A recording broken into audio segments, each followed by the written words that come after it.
welcome to the show. It is Sunday the 1st of June. Hope I got this right. Let's see here. Chat. Let's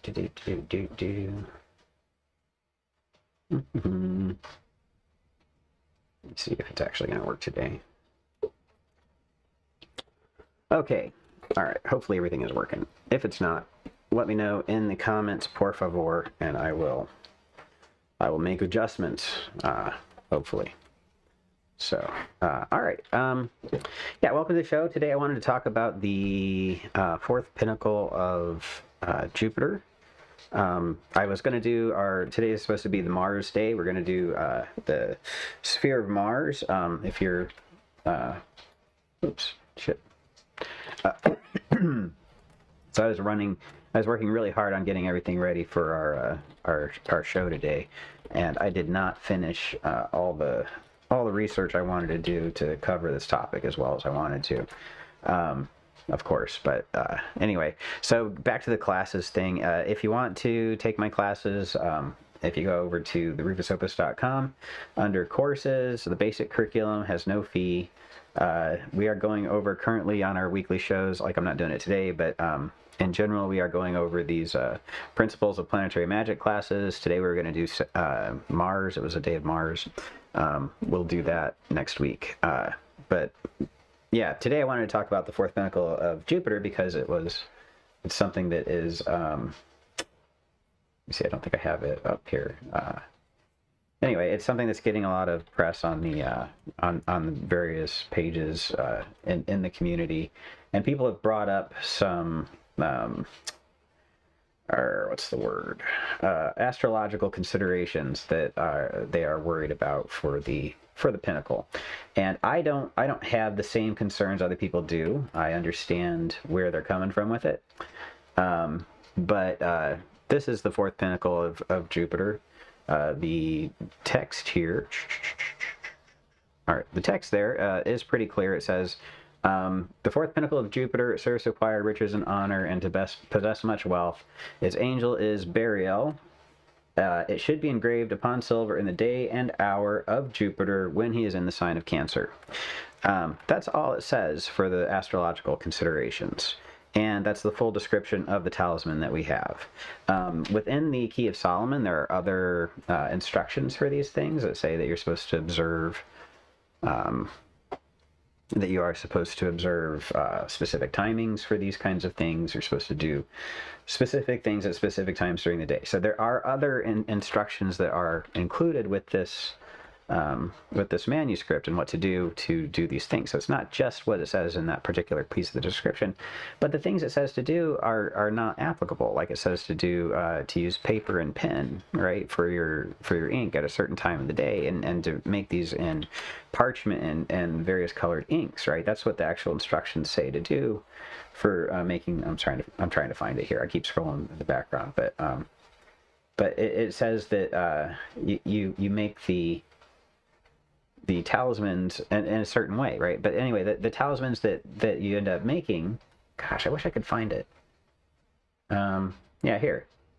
With the special virtues and the master of the art, the order of the pinnacles, right? The 7 pentacles consecrated to Saturn are supposed to be black, blue, red, yellow, green, mixed colors, and silver, right?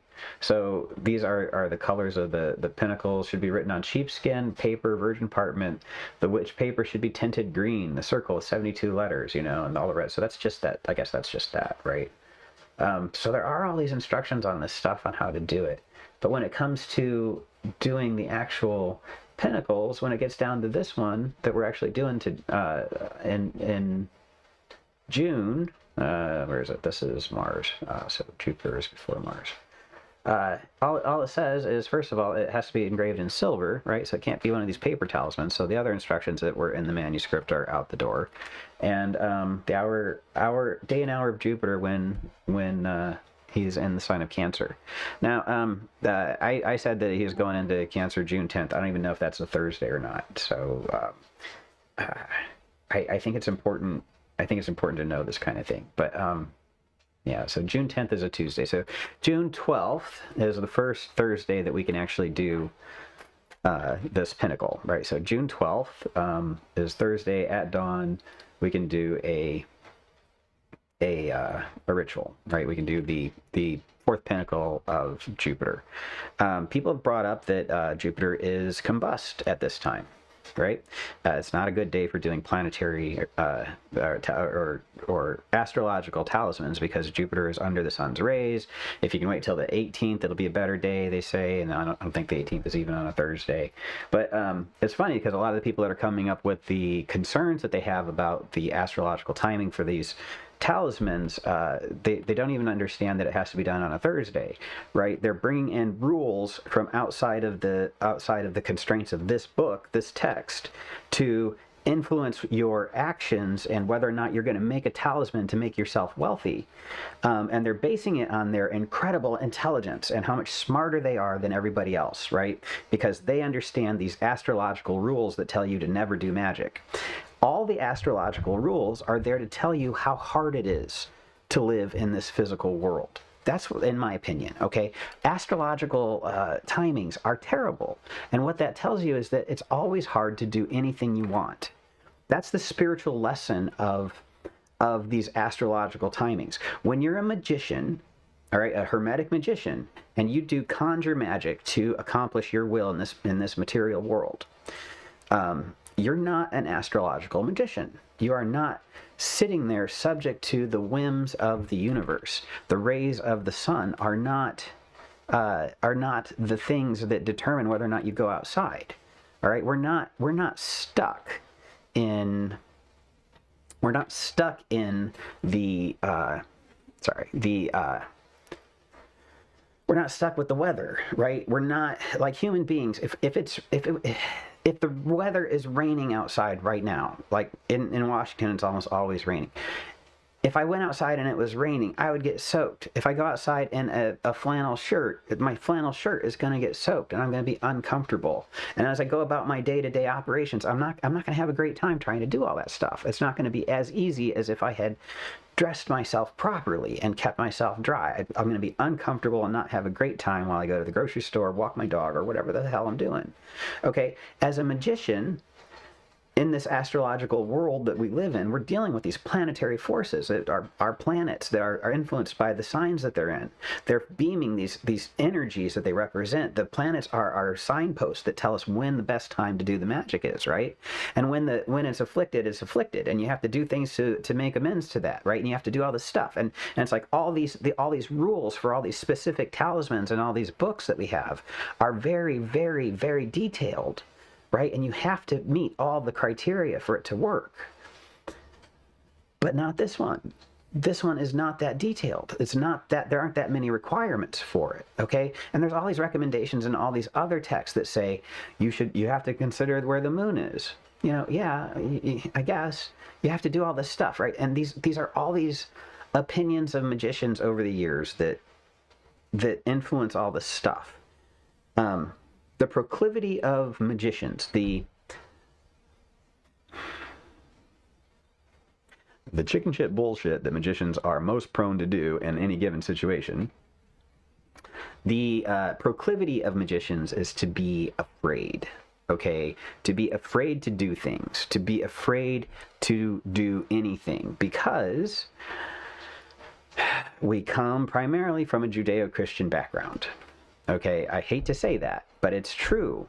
We are taught not to do magic from a very young age, and that witches are evil, and that demons are always bad, and that only Jesus is the only safe God ever, ever, ever, and maybe Brahma sometimes. If he's foreign enough, then maybe he's not really Satan. Maybe. You know, that's what a lot of us come from. Okay, and that colors Hollywood's perception of the occult. Hollywood's depiction of the occult influences our culture every freaking day. You watch Bollywood shows from India about occultism, and they're picking up the same stuff that we get out of our... sorry, I made a hand gesture, and my Apple was thinking that I want to do hand gestures. I wish I could figure out how to turn that off. But apparently I can't do that right now. Okay, so anyway, God, the hand gestures things threw me. All right, so All right, we were making things more complicated by bringing things in from other sources. Forgot exactly what I was talking about, dang it. Crap. Point being. Jesus, I have so many things I want to say about this, and I shouldn't have looked at this stupid cartoon in my stupid camera. Anyway. Oh yeah, magicians. We have a tendency to be cowards. We have a tendency to be afraid of things because of Christianity. Christianity programs us to be afraid of the unknown, right? We're supposed to be scared of it, right? And Lovecraft doesn't help with all of his eldritch horrors that are hiding in the occult. We are programmed to think that occultism is dangerous and risky and spooky. Okay, and whether we believe that we're programmed to believe that or not, or if we think we're over it or not, it's there in the back of our minds that we have to be careful. Now, in my opinion, astrological magicians are stuck in this mindset, in this fearful place. And I'm saying this because I'm a Hermetic magician. Okay, and maybe I shouldn't speak for astrological magicians, but if your magic is based entirely on what the stars are set to do only, okay, that's like saying I can only go out if it's sunny and nice out, you know, or you know, I cannot do anything but walk out of the house naked as I was born and deal with the elements as they are without having anything else. I must face it as it is, and if I can't take it, then I have to stay home. I can't do anything to alleviate the weather or my external environment or the conditions I'm around, right? I can't do anything but either suffer and not be able to do the things I want to do while I'm trying to do the things because the weather isn't right for it, or just not do it. That's not human. We are not at the whim of the weather. We put on clothes. If it's raining, we put up an umbrella. We have tools and protective gear that we use to mitigate the influences of the weather. Okay, and this is not something that's just for clothes and stuff. I'm using a very mundane example, but this is stuff that comes out of our history as occultists. Okay, this comes out of well, I'm gonna start with the divine pymander. Okay, well, no, I'm not going to start with the divine pen. I'm going to start with the Derveni papyrus. Okay, so this is what is this? This is Gabor Bate. I might be butchering the name. Gabor Bate wrote the Derveni Papyrus, Cosmology, Theology, and Interpretation. This is it's like a $70 book or some shit. It's not cheap, but you have to buy it to freaking get to the text. It's a pain in the ass. But in chapter 6 here in the Cosmology, he talks about what the Derveni manuscript presents in terms of what was going on with the Magoi and the Magi, however you say it, the magicians of his time that were actually doing the initiations and exorcisms of his time. He talks about what they did and what their offerings were like and what that implied, because, and I'll just say it, that they did not make offerings to the gods to bring their clients into harmony. The Magi made offerings to the diamonds that were inflicting the pain or suffering on their clients. They made offerings to those diamonds or to the Erinyes, the fates, the intermediary spirits, to bring harmony to these afflicted souls. Okay, their clients were treated specifically, and it says it in the Derveni manuscript, and it's in this chapter here, chapter 6. I think I can show it to you. I don't know. I don't think it's. I don't think I'm breaking any laws by showing. I think this is. I want to say free use, but that's not the right. That's not the right phrase for it. But this is like in copyright. It's fair use. Fair use is what it's called. Yes. Free use is something else. Anyway, this is the part where it talks about this is actually talking about the air's continuous existence through cosmic changes.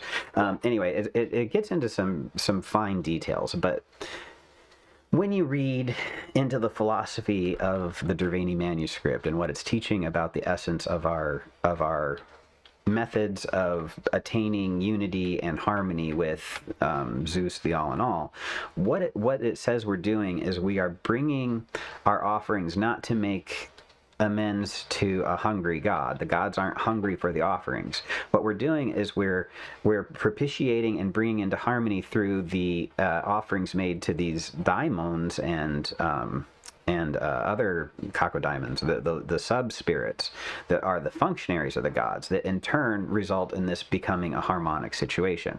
And the true goal of it is to align with a cosmic logos or rational order, and not to fulfill any need of the divine. And it's because of this interpretation of it as being a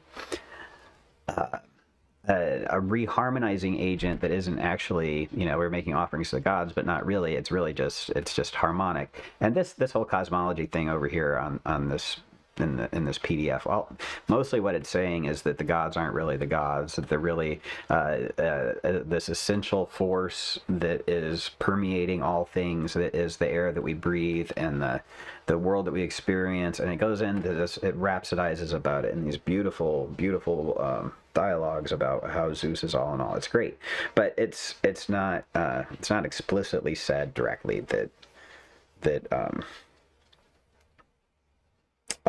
what I'm trying to say isn't something I can actually pull out in a quote. It's kind of more hinted at. It's more of the philosophy of their Derveni manuscript. But the idea is that this essence that we experience our lives in, the external experience, the self that we process our experiences through, the self that we project our desires through, it's an expression of this divine force, this Zeus force, this air, this fire, this lightning's bolt of Zeus, Heraclitus's fire, the essential fire that permeates all things. This essential thing is the force that we are directing with our consciousness, that we are experiencing, and that we are that is being experienced. It's all this force, right? And that force is harmonized through our offerings and our sacrifices. And we're not sacrificing things because the gods need humans to survive. We're sacrificing things because this sacrifice, along with my intent and the symbols that I'm visualizing, brings my situation into harmony with my intended desire. Okay, that's what all this is about. So that's from the Derveni manuscript. That's like 500 BC in our occult history, right? If you move on to the pymander, Hermetic magic, we get out of the Orphic traditions, because the Orphic stuff, I guess, is I think it's pretty clear, but yeah, anyway, let me get out of this page. Get back to all right, Safari. All right, so hopping over to the divine pymander, when the first human soul in the Hermetic tradition, the Hermetic Corpus Hermeticum, the Hermetic Bible, in the creation myth, when the first human being descended through the heavens on their way to Earth to begin to materialize what we experience as life, today as human beings, on the way down, after he was created by God, it says, "For indeed God was exceedingly enamored of his own former shape, and delivered unto it all his own workmanship." So he was so in love with this image of himself that he had made that he gave it all of his own workmanship. So that's like all the seven governors of the seven spheres. But he, seeing and understanding the creation of the workman in the whole, needs also himself full to work, and so was separated from the Father, being in the sphere of generation or operation, which says basically we aren't going to be happy unless we're working. All right, in case you ever wonder why I'm always like, we're creator gods who have to create to be happy, it's because we aren't happy unless we're creating, because and that's what this is talking about.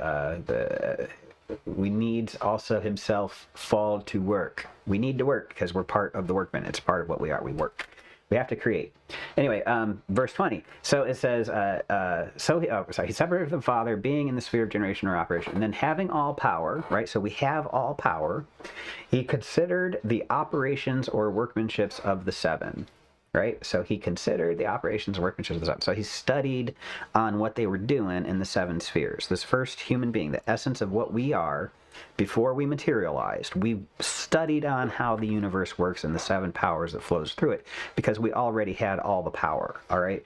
And they loved us, and everyone made us a partaker of their own order. Okay, what that means is all seven of the seven workmanships, the governors of the spheres, the archangels, all seven of them made us, the human being, the partaker of their own order. What that means, what my interpretation of that is we got a portion of the power of each of the seven spheres to use as if we were little versions of that power, that planet, okay? We are partakers of the order of the seven planets. We partake of the essence of the power, right? And above it says, where is it? Having all power, right? Having all power. And then in each of the seven, we were taught how to utilize that particular power of the planets, all right? And learning diligently and understanding their essence and partaking their nature, we descended into matter and became human. Okay, so before we became human, we have all the power of creation. We have all the planetary powers that are in the planets. We have those in us. Those are part of us. That's part of how we're able to create things. It's why I can bake a cake. It's because those seven powers are in me. I can understand the essences and the commingling of the elements in such a proportion, under such circumstances, and create an environment that will birth the experience of a delicious cake. Right? I can do that because I'm a magician. I'm a human being. I have the powers of the seven spheres in my touch. I can manifest my desires because I understand how things work. All right. On the occult side of things, it's the same thing. When you understand the seven powers, let's go back to the Agrippa. What does the Agrippa say? The Agrippa says, where is it? God damn it! I wish I was a little bit. So I have so many cool things that I'd like to do. Here it is. All right, so Agrippa says, whosoever therefore shall know themselves shall know all things in themselves, especially they shall know God, according to whose image they were made. They shall know the world, the resemblance of which they beareth.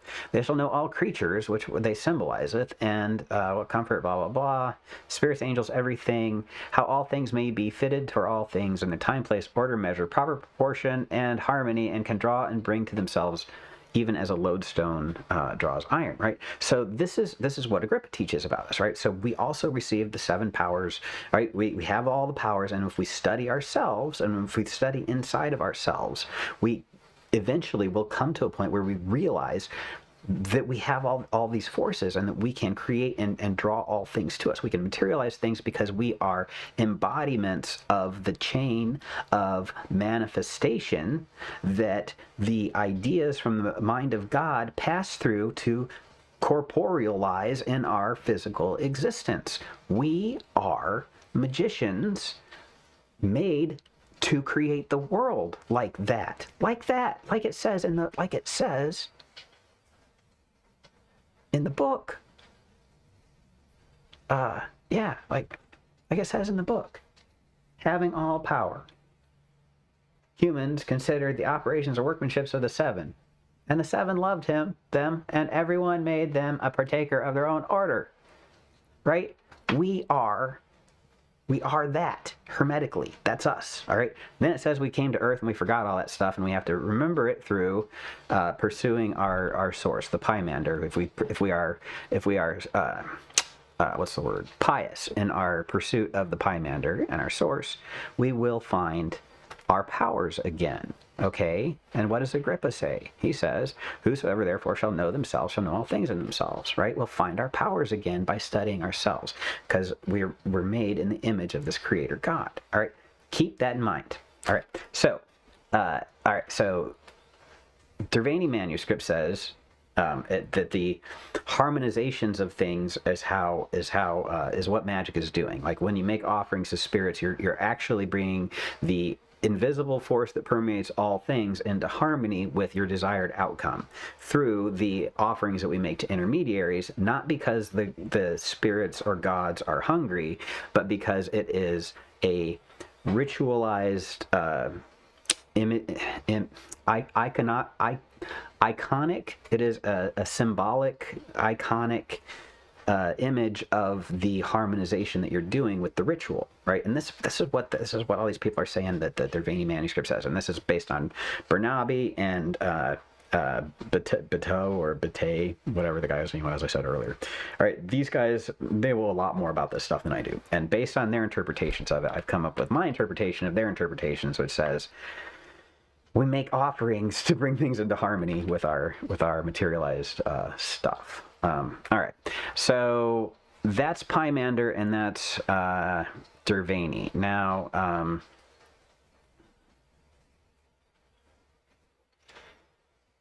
okay, one more thing before I get to the piece de resistance.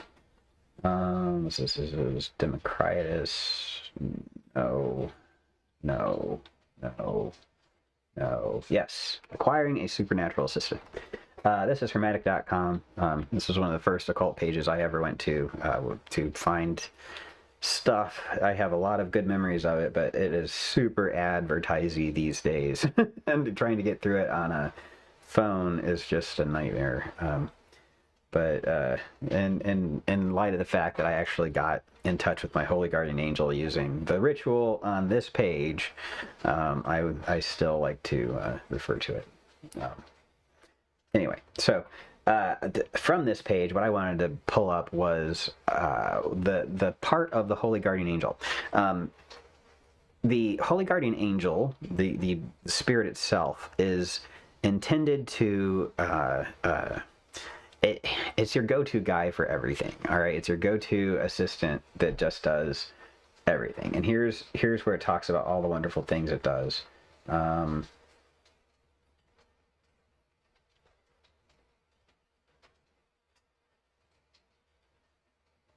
Sorry, I'm reading through it. All right, anyway, so here it talks about what he does. He sends dreams, he brings women, men without the use of magical material. He kills, destroys, and stirs up winds from the earth, right, etc., etc. Go ahead, you can read through all this on your own some other time. But the important thing is here it is. This, and when you want to give a dinner, tell him so. Conjure up in your mind any suitable room, blah, blah, blah, and all these things, partially real, partially costly wine to meet this splendidly. He will quickly bring diamonds, right? And then talks about, then it goes off on a tangent because whoever wrote this also is ADD. And then he says, screen the water, blah, blah, blah, stop, cause no fire. Here it is. You'll do whatever you have in mind, O blessed initiate of the sacred magic, and will accomplish it for you, this most powerful assistant, who is also the only lord of the air, and the gods will agree to everything, for without him nothing happens. Okay, so basically what it's saying is he makes this dinner for the gods, and if you look at the Picatrix and the ritual for the most holy nature, you can see a very similar rite, and it's from the same kind of time frame. But this holy supernatural assistant, its role is to create the spiritual offerings for the gods that you're working with to bring them in harmony with your intent. Okay, he makes the... Oh, you know what? I wasn't sharing the stupid screen. Now I feel like a moron. All right, anyway. So in the Hermetic, the Hermetic.com, this is the section on the acquiring a supernatural assistant. This is the section where it says the gods will agree to everything, for without him nothing happens. And this is in response to this when you want to give a dinner. Dinner is here in brackets because it's not the right word for it. It's actually supposed to be ritual, in my opinion. I don't know why I think that anymore, but I did have a reason for it at one time. I'm sure that if I looked it up. I can find the reason, but basically what it is this is a ritual that the spirit is you're using the spirit to help you do a ritual. When you want to have a ritual with the gods and the daemons, and you want to do a spiritual working, like in the Picatrix perfect nature rite, for example, when you want to give them that kind of a dinner, then you conjure up in your mind any suitable room and have them prepare it, and then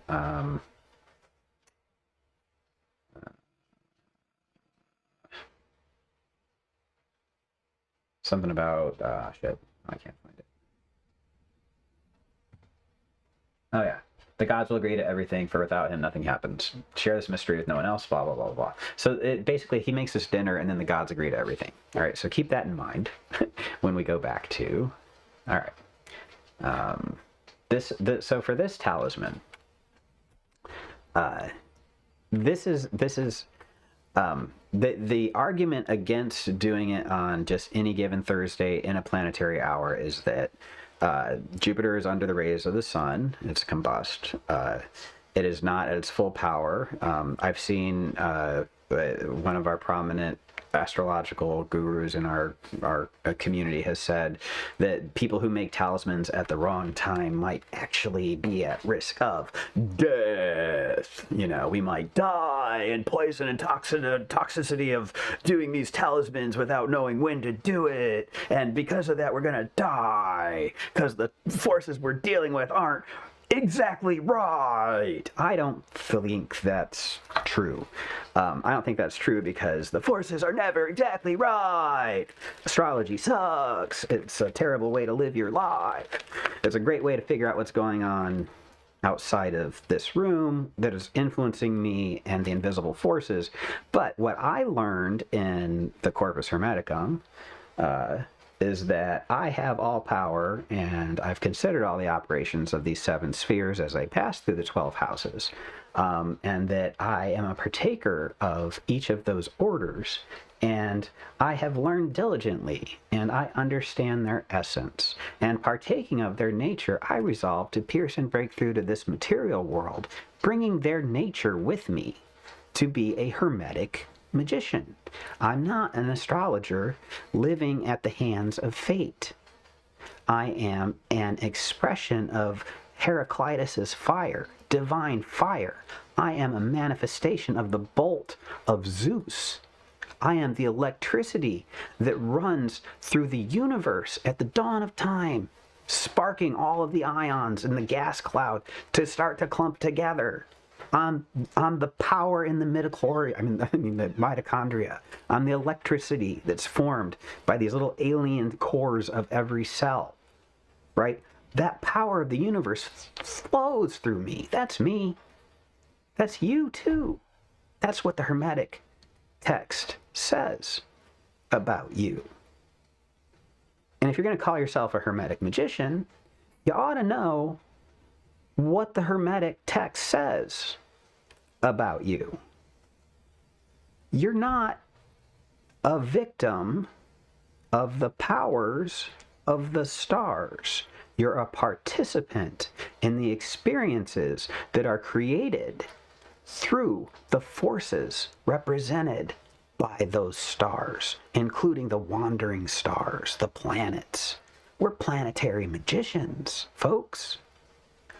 According to all the texts, we're the condensation of this pool of consciousness that has emerged itself into our experience to operate as a creator deity, controlling, not controlling, but at least influencing, participating in the group effort that goes into making our lives, our experiences. You know, we experience it and we report that back up to the source as dutiful little participants in the whole cosmic show, right?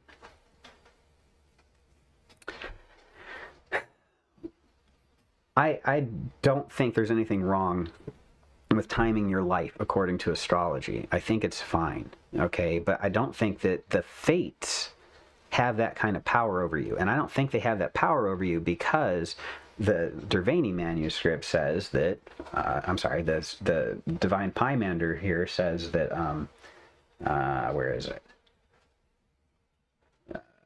The foolish, wicked, evil prone, I am far off, giving place to the revenging demon. Okay, so basically what he's saying is when you pursue your source, the pymander, the logos, when you pursue your relationship with this entity, this divine fire, when you try to consciously plug into that source and be like, how do we relate? What is my relationship to you, source, God, first father, root of all? How do we relate to one another? When you pursue that, when you ask that question of the source, when you ask pymander, pymander means shepherd. When you ask the shepherd of men, the logos, when you ask the source to put it into words, what your relationship is, you start a path. You get reminded of things that you can do. You become initiated. You become a novice in the apprenticeship of becoming an adept, of becoming a master, right? When you turn your eye to the source, you begin the process of embracing your most beautiful, most powerful nature, right? For me, I went through the 7 spheres initiations. I reclaimed my powers. I got back in tune with myself. I've learned how to harmonize myself in spite of what's going on externally. All right, I just saw this thing where they measured, they're trying to measure gravity with this super cooled, they got this super cooled little sensor, and they shoot a laser at it, and because the Earth moves and there's air fluctuations and temperatures and all this stuff, they can't measure whether or not gravity is influencing the sensor or not because of all this other stuff going on. So what they do is they split the laser, and they have one go into the sensor, and they have one go into another mirror, and then they get it back the data at the same time, and they use the data from the one that was not sent to the sensor, they invert it, and they basically cancel out all of that noise that was from the fluctuations of the room. Because they take the negative image and they put it over the positive one, and it just basically erases everything except for what they have left is just the data, right?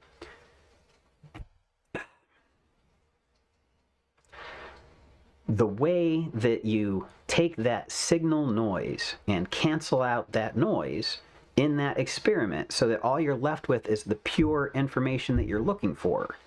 That's what we do as Hermetic magicians with our offerings and our rituals.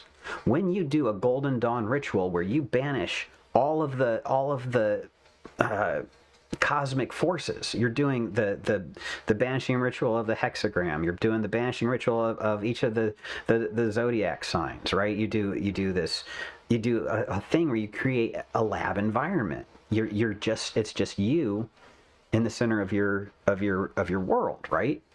And you've banished all the forces, and it's just you, and now I'm going to conjure pure Jupiter, and I'm going to conjure pure whatever, right?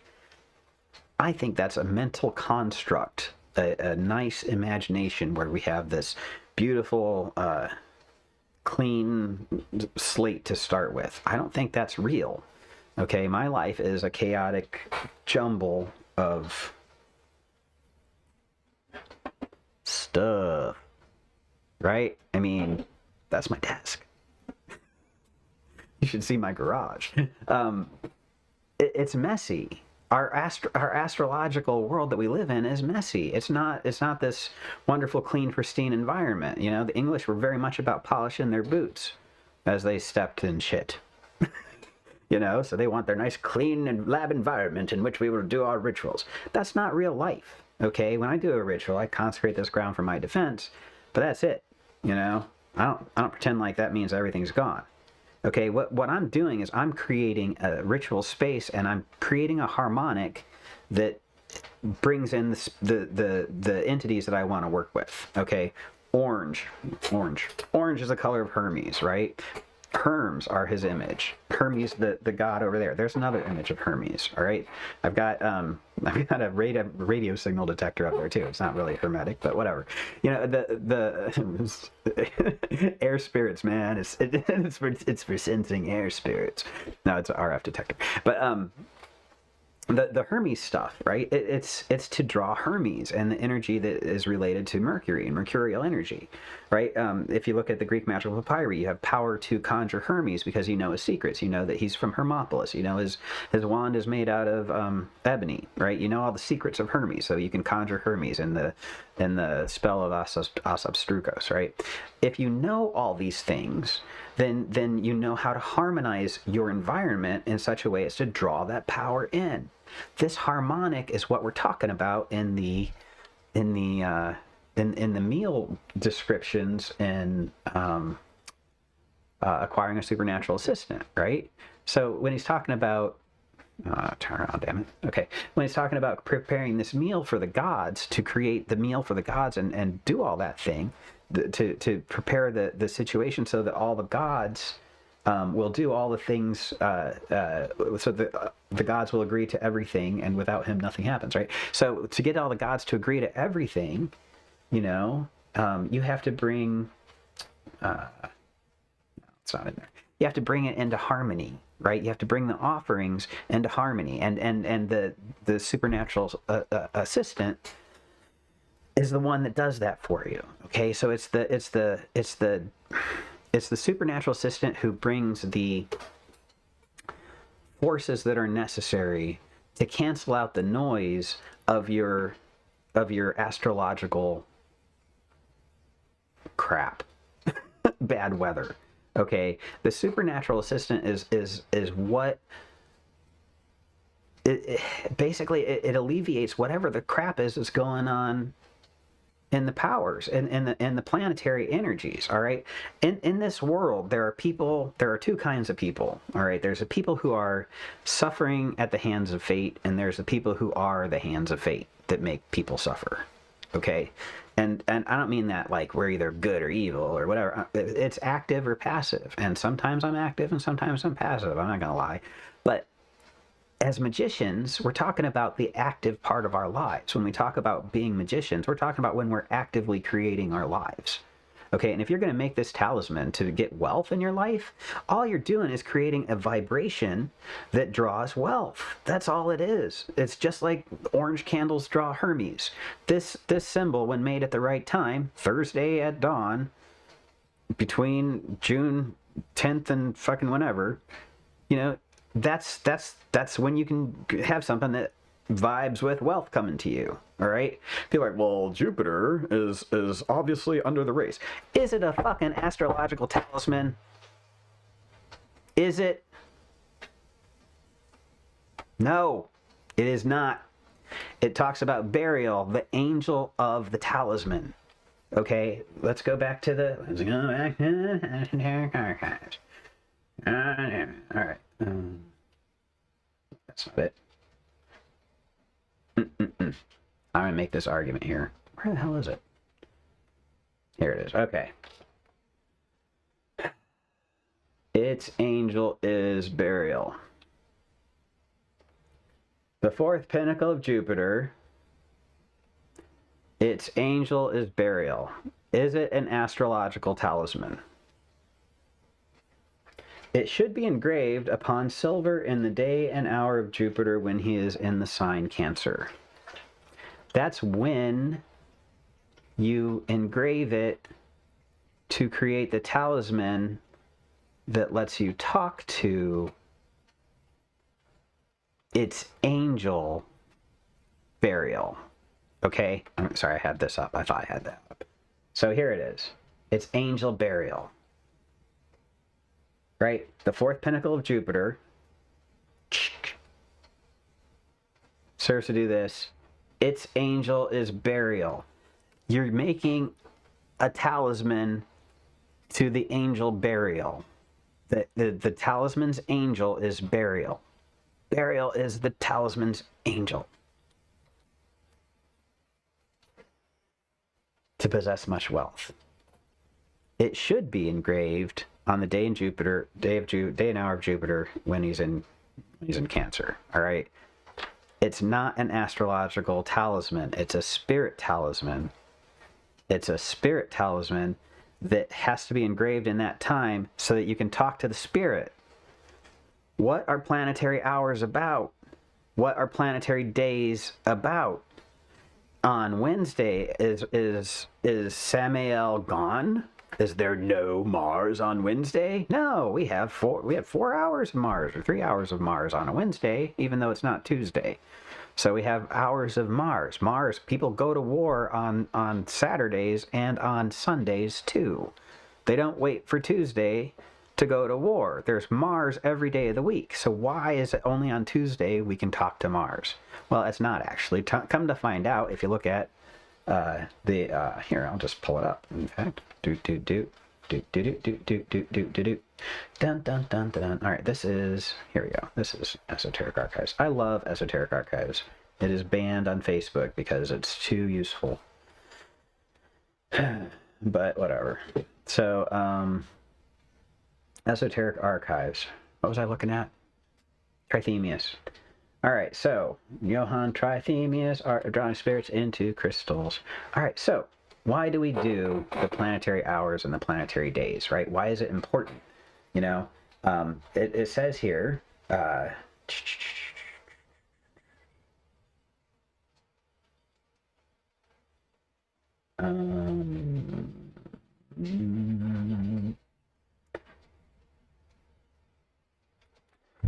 where is it? On the table, blah, blah, blah. First the names, planets, characters.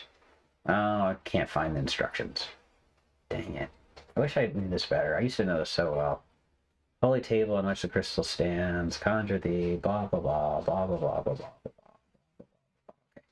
Alright, tables, so that should usually know by inspection what spirit and planet governs every hour and day of the week, right? So here's what hours and days that they rule. Where does it talk about why? The day is divided into 12. Alright, whatever, so that's that. But where does it talk about when you make the lamans?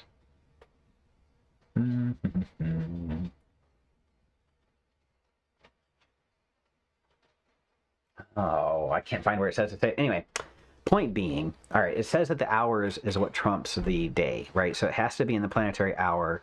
And the planetary hour, so like on Mars, if you need to do Mars magic and it's a Thursday, you wait until a planetary hour because communications are clearer in those times, right? So in those times, the times are clearer. You can get clearer communications with the spirits in the date and hour of their power, right? It just makes the communications clearer.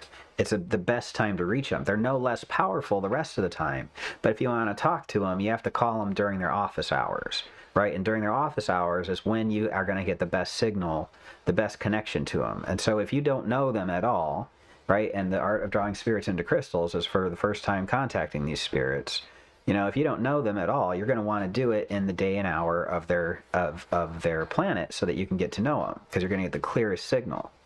If you don't need to have a good communications with them, if all you need to do is just yell at them, hey, NAL, I'd like to get laid, you can do it on any day of the week. If you have their seal and a relationship with them, you can just tell the seal. But if you don't, you can do it any day of the week on a Friday, in a Venus hour, right? You don't have to wait till Friday to do that. On a Venus hour, you're more likely to have good communications. On a Venus hour and a Friday, you're going to have even better communications, right? But any time of the day, if you have a seal that you made at the right time, you can get in touch with them pretty quickly because they're in your contacts list. And they've agreed to answer your call, right? And they have a secret connection to you because you have their seal, you know their secrets. Right? Just like in the Asap Sutras spell in the Greek magical papyri, you know the secrets of Hermes, so you know when you call on Hermes with his seal, even if it's not the right time, he's going to answer because you're close. You got that connection. So, yeah. So Trithemius explains like the dates and times and on all that stuff, planetary hours and the value of that. So, where was I with all this stuff? All right, supernatural assistant. All right, so going back to where is it? Planetary charity. Okay, so going back to this concept of canceling out the noise of the background radiation of astrology. Just so you don't think this is entirely all the stuff I'm just coming up with out of my ass. You can also find this theory, Chris Warnock talks about it here on Renaissance Astrology, planetary charity, improving your relationship with the planets. The concept of planetary charity goes back to, he says it goes to Vedic astrology of India. I believe it's also mentioned by, oh, here it is, Lilly. Lilly also talks about it. Here it is, in Christian astrology. So William Lilly, whatever. Anyway, these are if you want more information about planetary charity, check out Chris Warnock's site on it. He's got lots of information on it. But the concept of planetary charity is that you make offerings to the planets in their day and hour to alleviate negative impacts of their planets on your astrology. Now, when you look at the Greek magical papyrus supernatural assistant, what you have is an assistant that makes all those offerings on your behalf to make sure that the gods do what you want. All right. So when you look at this as a Hermetic magician who has knowledge and conversation with their holy guardian angel, and you've done the work enough to be able to integrate the forces of the planets, and you understand that their great work is an allegory that is basically giving you a process flowchart of how ideas become material so that you can take on as much responsibility as you're willing to in the creation and experiences of your reality. You know, if you understand the world to be that way, when you see instructions like make the talisman in the hour of day and hour of Jupiter. Where is it? Yeah. Its angel is Bariel. It should be engraved in silver in the day and hour of Jupiter and signs in Cancer. That's all you have to do is in silver, go to Goodwill, get yourself a piece of silver and polish it up and engrave this symbol on it. Goodwill also has Dremel tools on occasion. You know, you can use that to engrave it. It doesn't have to be very pretty. It just has to be effective. You know, and this is the symbol that was in Mather's version of. Actually, this is the. I'm not sure what this is. I'm not sure which manuscript he got this from. This is from Joseph Peterson's site, so it could be from a lot of the different various magical things. Oh, somebody said on one of my posts, is it the corrected version of the seal? Right? And so I'm thinking back over my ideas of stuff, and I remember that some people said that Mathers made changes to things and corrected the seals and everything. This, I believe, is from an earlier manuscript than what Mathers printed himself. I don't think this is Mathers' image himself.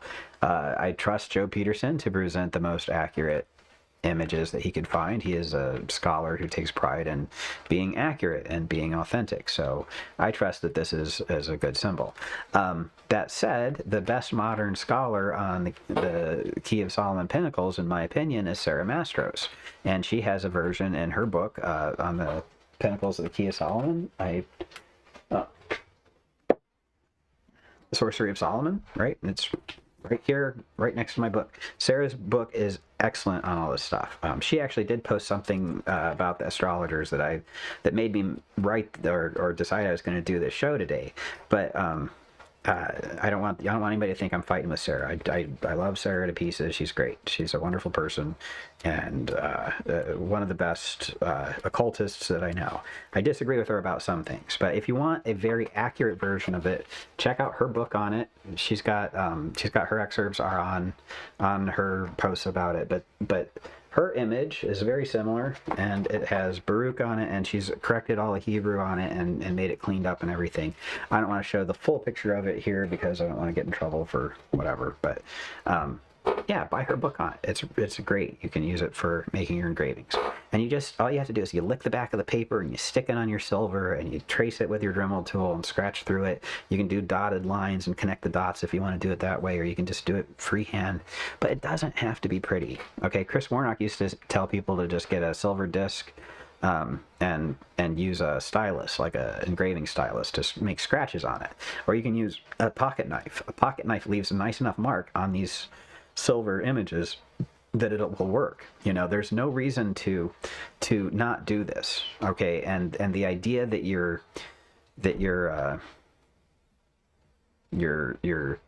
weather, your astrological weather is bad, and so you can't do the magic is bullshit. Okay, this isn't astrological magic. This is, if anything, it's a spirit talisman that has astrological things to consider. Now, there are people who believe you have to make sure everything is right for the astrology or else.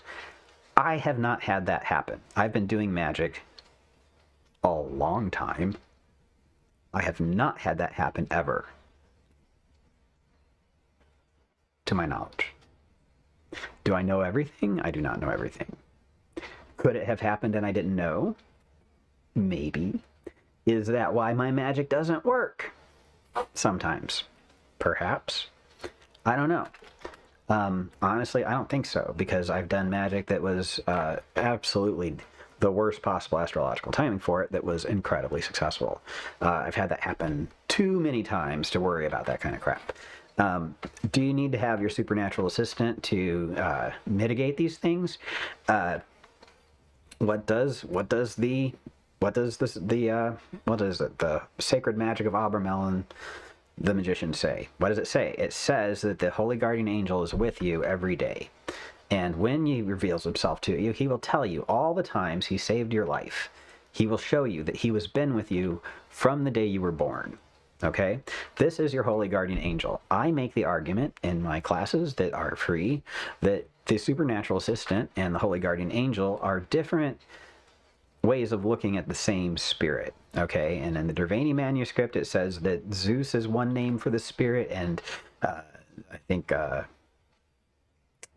Aphrodite Arania is another name for the same spirit. You know, Zeus the head, Zeus the middle, Zeus the all in all is a name for Aphrodite Arania, right? So it's like the demiurge is the demiurge, is what they were saying.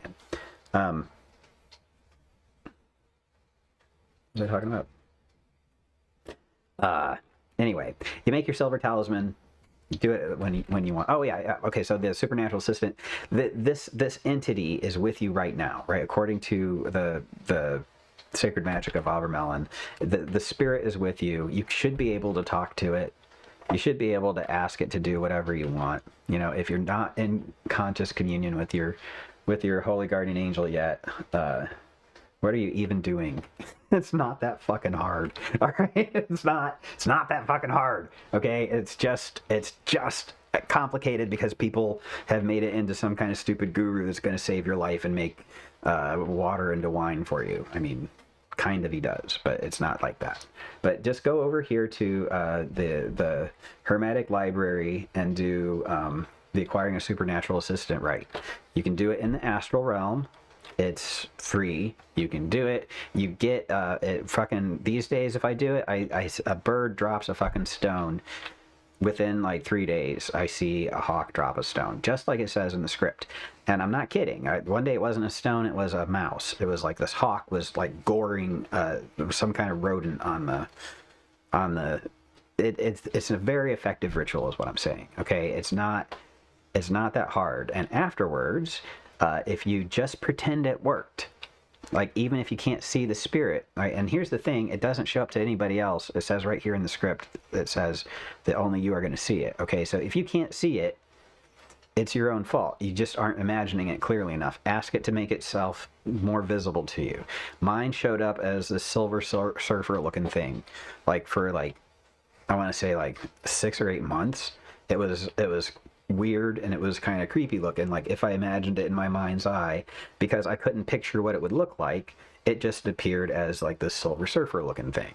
You know, these days it looks like a 3rd century assistant, you know, wearing a little robe and a tunic. The face is kind of morphy, but kind of looks like me, not gonna lie, you know, and just wears a little tunic and makes sure everything is ready for me, you know, disappears, reappears, everything's good to go.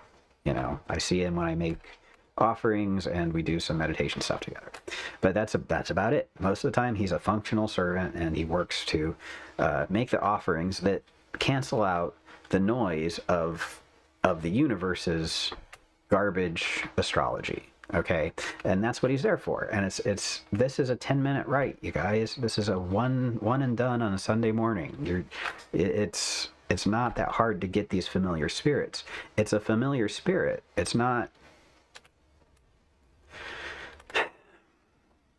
I mean, it is your piece of the pymander. It is your spark of the logos. It is your communion with the source of all, if you want it to be, if you let it be, if you talk to it like that, it will function as that. Okay, it's everything your mind can imagine. It's a really great spirit, you know. I don't know what to tell you. Anyway, there's in my opinion, now all this stuff is my opinion, okay? This is all based on my studies and my interpretations of the text. I could be wrong, you know. My life seems to indicate that I'm right. I get what I want, and the magic works, and it's not just me. I'm going to start publishing some, what are they called? You put them on Yelp. Reviews. Reviews. And like just anecdotes about what people are experiencing when they take my classes. Because I'm sitting here watching some of the other people that are doing magical classes and stuff, and I read the results that people have from working with these classes and these talismans and stuff that they get. And the people in my classes are getting much better results than you. I hate to say it, but your lives are being rewritten from the ground up. People are finding love after 30 years of being alone, you know. I mean, I'm exaggerating, but it's making a difference in people's lives that are meaningful. And the things that I teach here, then I give it away because it's fucking useful, you guys. And it's not everything I sell you can figure out on your own. All right, and that's why I sell it, because I figure if you thought about some of the things I'm giving away, you'd be able to do all this stuff on your own. So I don't feel bad charging for it. But I don't know, man. This magic stuff is great. It works really well, but like everybody seems to be stuck on getting to the part where they can do the magic and trying to understand about the magic and thinking about who to call, when to do it, all this stuff, and not what do I do with it? You know, what's the practical application of it? How do I make my day-to-day better with magic, you know, and not in some has to be supernatural way, but in a material way that is like makes me feel better emotionally and physically. My body has like sustenance because of it. My mind is at ease. I find information I'm looking for. I am happy. I am confident. I am having a good day. I'm steady. You know, there has to be a result to these meditations and these magics. You know, I am more wealthy because I have this talisman I made. You know, this stuff should be working, you know, and I feel like a lot of us aren't. And I'm not saying I don't do it too, but I think a lot of us are suffering because we don't do the magic. We think it's cool and we think about it, but we just don't do it. And I'm saying that as someone who 3 times last week forgot to do Hermes right for myself, for something that I want. And I meant to do it like over and over again. So when I say we forget to do things, I mean I forget to do things. And you probably do too, because based on what I've seen, everybody's a lot like me, pretty close. All right. So anyway, I hate to have been ignoring everybody, but let's see. I'm going to go back to the comments here. Let's see. Funny how doing magic improves my life despite the astrological conditions. Exactly. It really does. Electional astrology was, I think, June 26th works out better. Oh, okay. So June 26th works out better. Yeah, exactly. You can wait till the 26th and it'll be fine, right? What happens if I cannot do the sun initiation in the order you've taught us in your book? Do we wait for the next Sunday, or can I continue with the next sphere?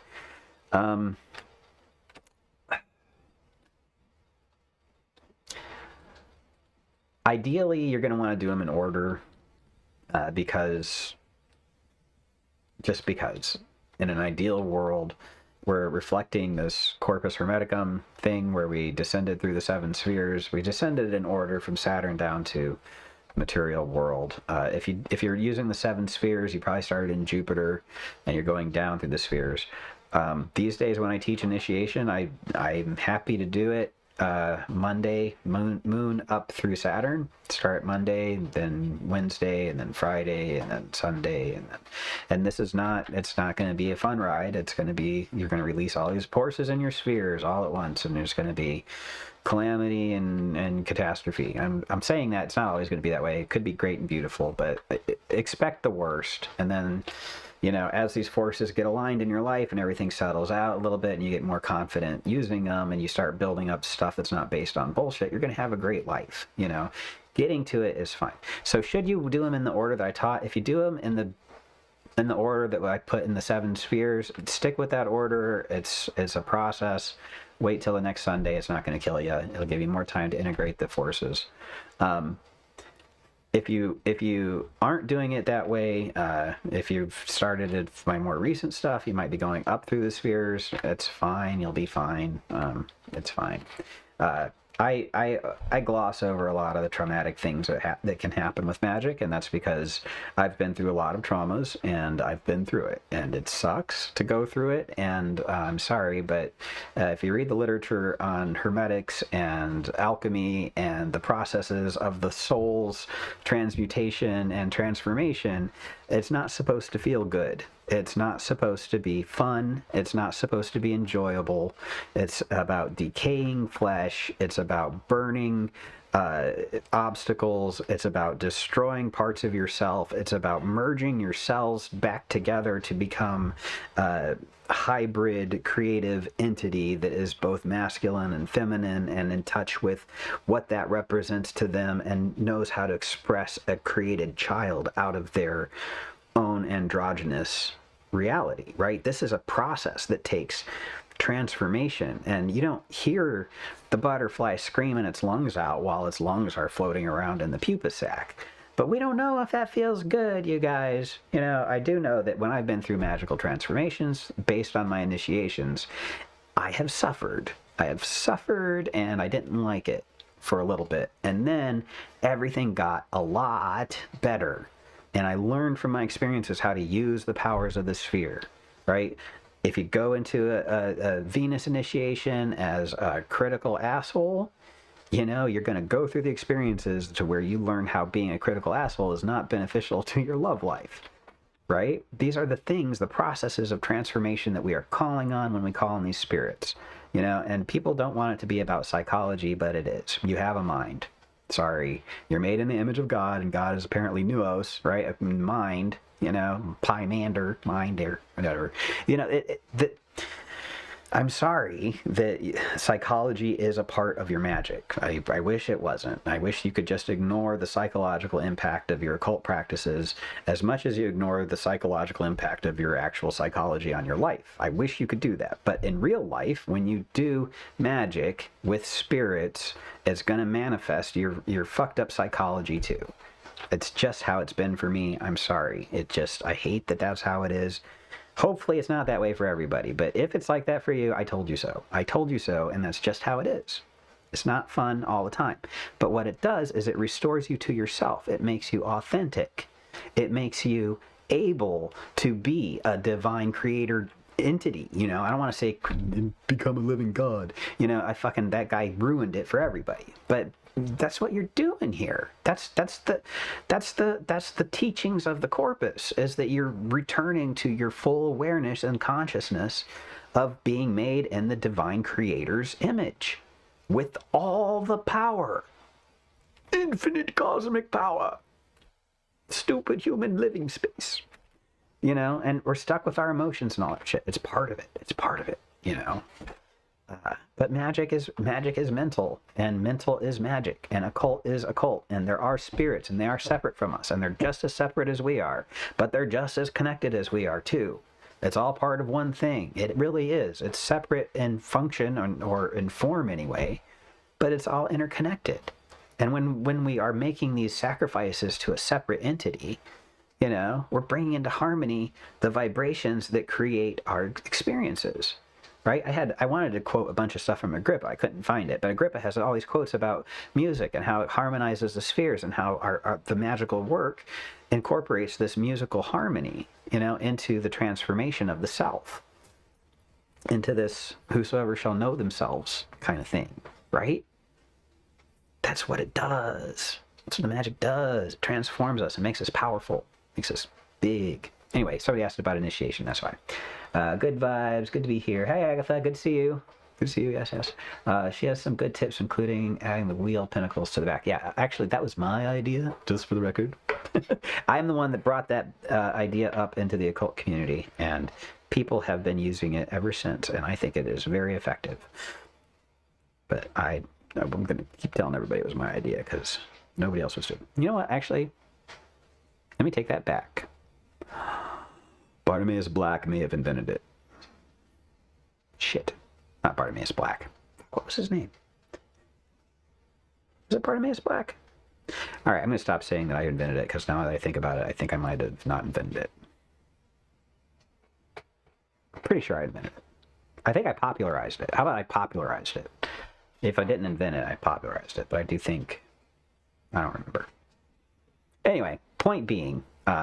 Sarah's stuff is excellent stuff. It's great and it's wonderful, and I think she's awesome. And I don't want to fight with her. I do fight with her, but I don't hate her when I fight with her. I fight with her ideas, not the person. The person is just as interested in figuring out the truth and having a good time on her life as I am in mine. So I don't want her to take offense at anything I've said. But whatever, it is what it is. I gotta stick to my truth, and the truth is that astrology, it's just background noise, and we cancel out background noise by using our occult powers. We are magicians, and again, this is not an astrological talisman. Its spirit is Bariel. It's a spirit talisman. Okay, it's a spirit talisman that you can get in touch with the spirit most when Jupiter is in Cancer, and when it's Jupiter day and Jupiter hour. That's when you can conjure the spirit. Okay, and okay, so consecration. I didn't get into the consecration stuff because I was so busy trying to find all the sources to prove my points. I didn't come up with the the text, the script.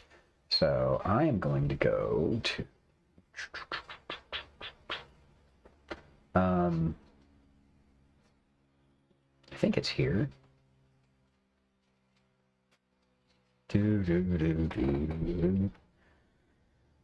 don't know how long my site takes for other people to load, but for me, it takes about 20 fucking minutes. Seems like often.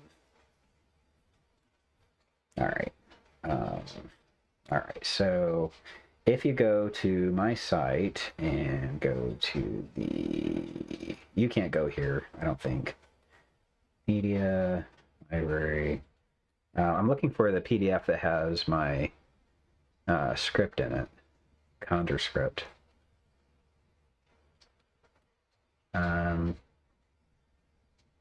Anyway, see if I can find. All right, here's the ritual script, all planets. Okay, so this is my script. I'll put a link to it somewhere. Do we have it?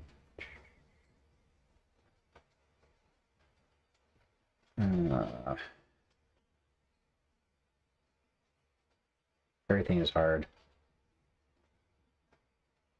Buddy Boss platform, tutelary spirit. Okay, here we go. Conjuration class. Getting there.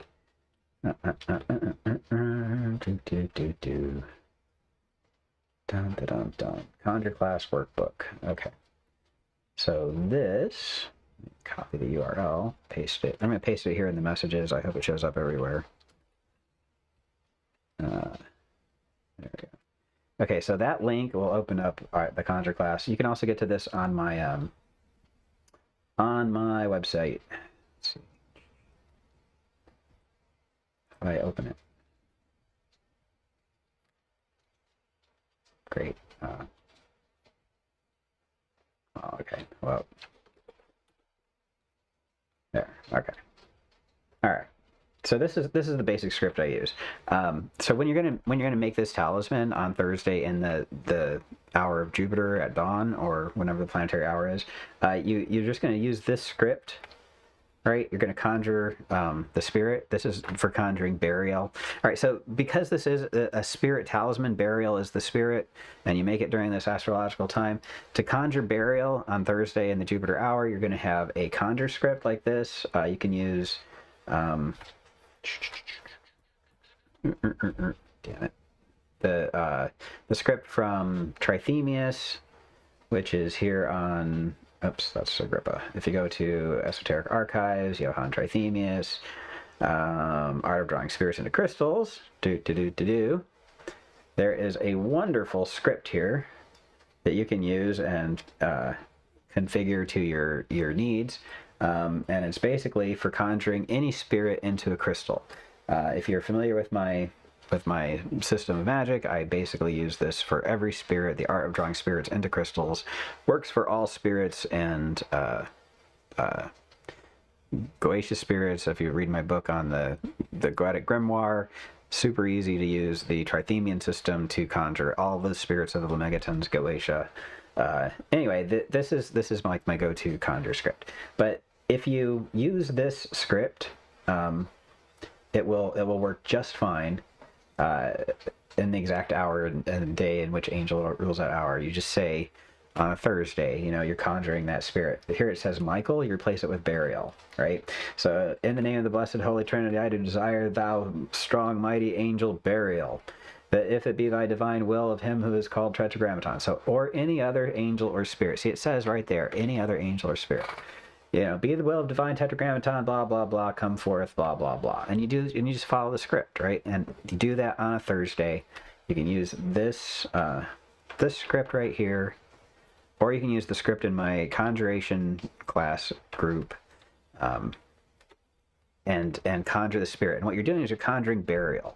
And you conjure Bariel, and your statement of intent should be to, Bariel, I conjure you to bless and consecrate this talisman to bring me wealth. As you came in peace, so go forth in power. The end. That's it. That's your ritual, right? So you conjure it on a Jupiter day in a Jupiter hour, and you just make that mark for that seal on the silver, right? And you can go to Goodwill and get the silver.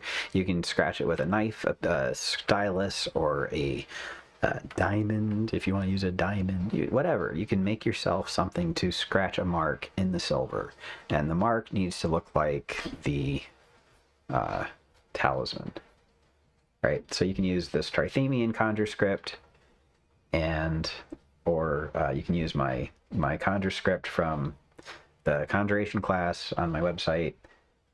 Basically, you just go through the whole script until the Orphic Hymn of the planet. I would do the Orphic Hymn to Jupiter, right? I would call the Archangel Tzadkiel and to come forth, and my statement of intent would be to, and after Tzadkiel came forth, I would say, Bariel, I call upon you now by your name and by your seal, and I'd hold up the Laman that has his seal on it, and I'd say, I call upon you now in this Jupiter hour, in this Jupiter day, I present this seal made in silver, and I ask you to consecrate it to bring me great wealth, right? Or whatever it says. Whatever it says on the thing, the description of the thing.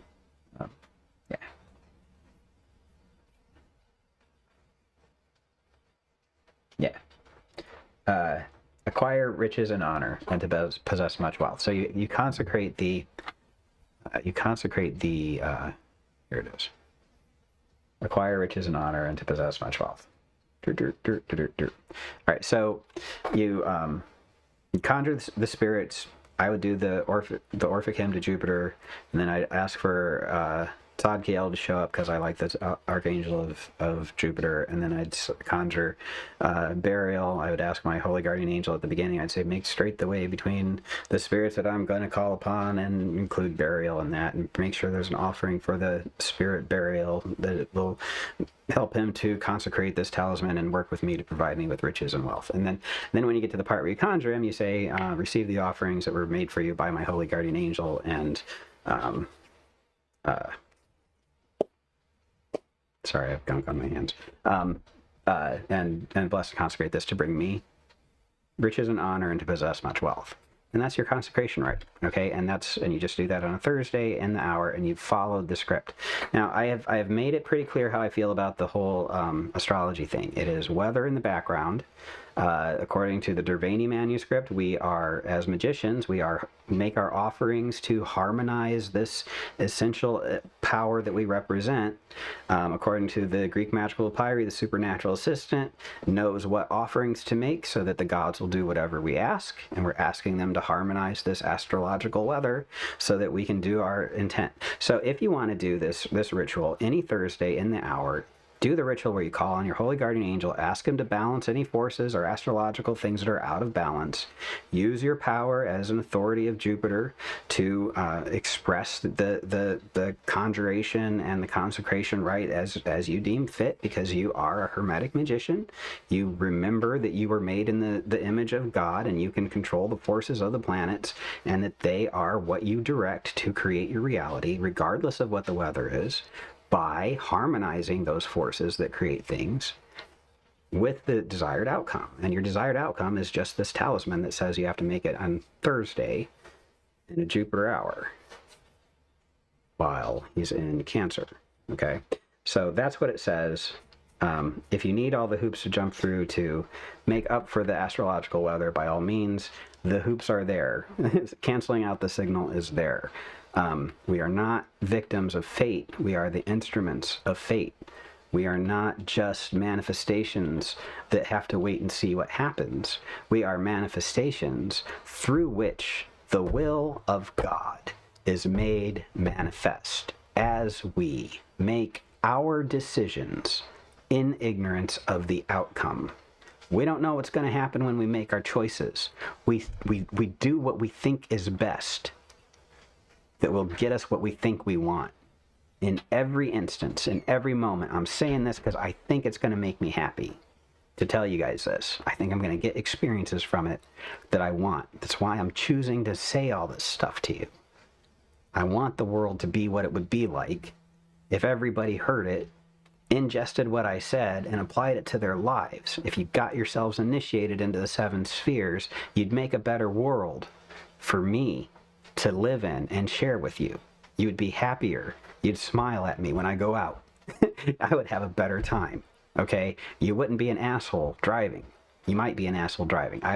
I'm still an asshole driving. But it'll be a better world if we all do this. That's why I do it.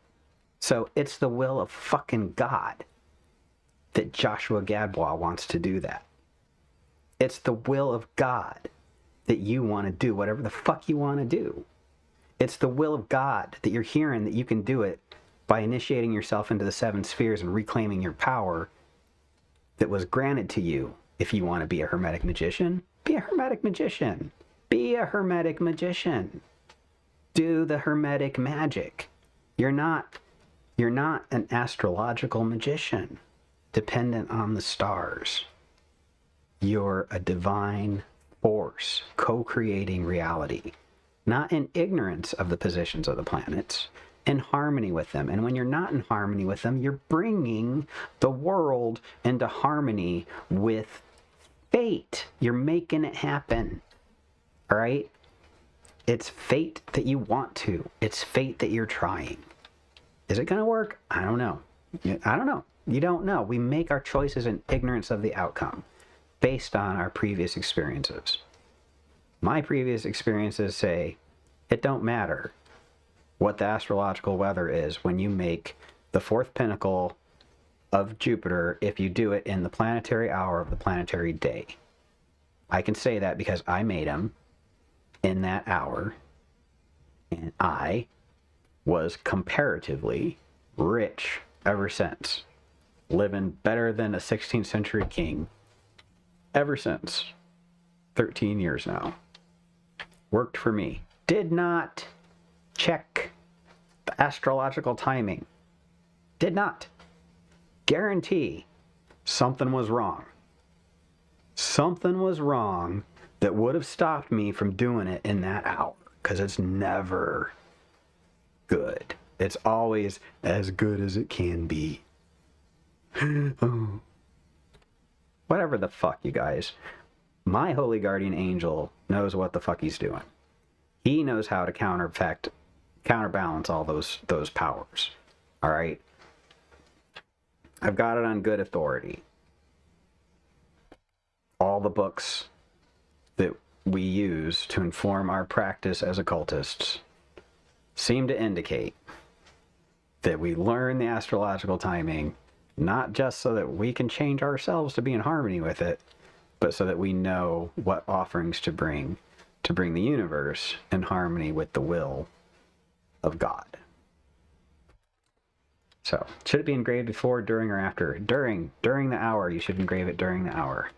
Pretty sure that is standard accepted practice. As long as you start it within the hour, like even if it's like 5 minutes before the planetary hour is over and it extends into other hours, it's okay, because the astrological timing is set at the time that you actually begin creating the thing. So like, yeah, as soon as it starts, that's the beginning time. Are there any other questions about it? Looking like the coast to find the good astral election to make the pinnacle cost around $90. I'm wondering if I can find a more affordable option. Get that it is okay to charge as it takes time. Looking like the cost to find the good astrological election to make the pinnacle cost $90. People are charging to find a good astrological time for this? You guys. Yeah, okay. Thursday at dawn, between the 10th and whenever Jupiter is not in Cancer. Ask your holy guardian angel to make the offerings to bring the astrological forces in harmony with your desires, which is simply to consecrate a talisman to bring you wealth. And to follow through on it. This is Hermetic magic. Okay, I'm going to call it there. I'm not going to reiterate things 15 times like I usually do. Have a great week. I will talk to you guys